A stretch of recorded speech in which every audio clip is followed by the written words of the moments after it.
One of the realities about Christianity and the teachings of Jesus is that Jesus calls us to live differently. The world might tell us to live one way, but Jesus is telling us to live differently, to not live like the world wants you to live. All you have to do is read this weekend's gospel, and you realize that. Jesus said to his disciples, "To you who hear, I say, love your enemies, do good to those who hate you, bless those who curse you, pray for those who mistreat you.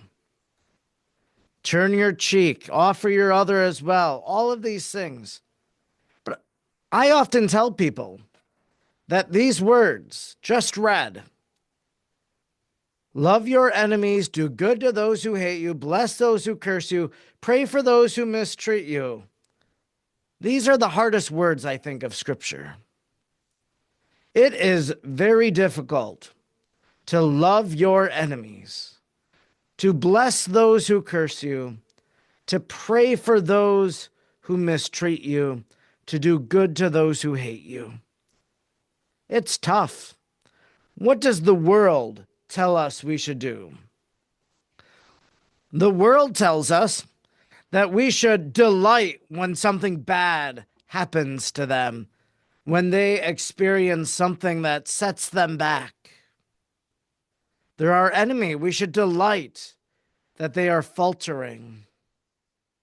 The world tells us that maybe we should get back at them, that we should connive, do something against them. But this is not the way that Jesus wants us to live. Love your enemies, do good to those who hate you, bless those who curse you, pray for those who mistreat you. Is there someone in your life that already you can think of? Who is that enemy? Who is the one who hates you? Who is the one that mistreats you? Do you already have an answer to that question? Who is that person in your life? Have you done anything good for that person? Have you prayed for that person? If you haven't, what's stopping you? What's holding you back? You know, here's another interesting thing to think about and to pray about, for that matter.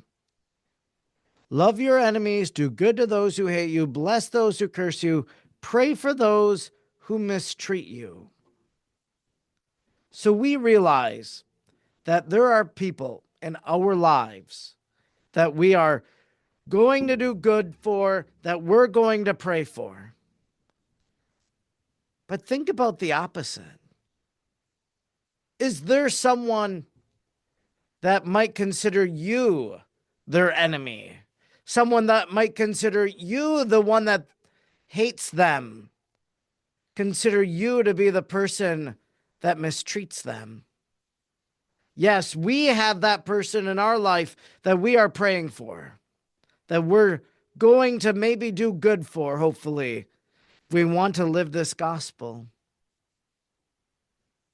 We have that person in mind, but think about who it is that might name us, that might name me as that person in their life.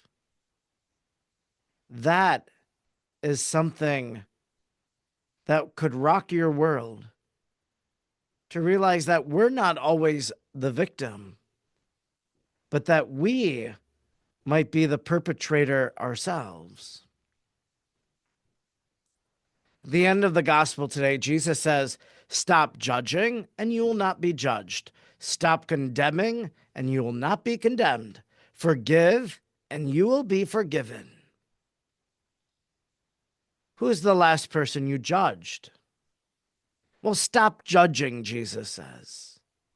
Have you condemned someone? Well, stop condemning them.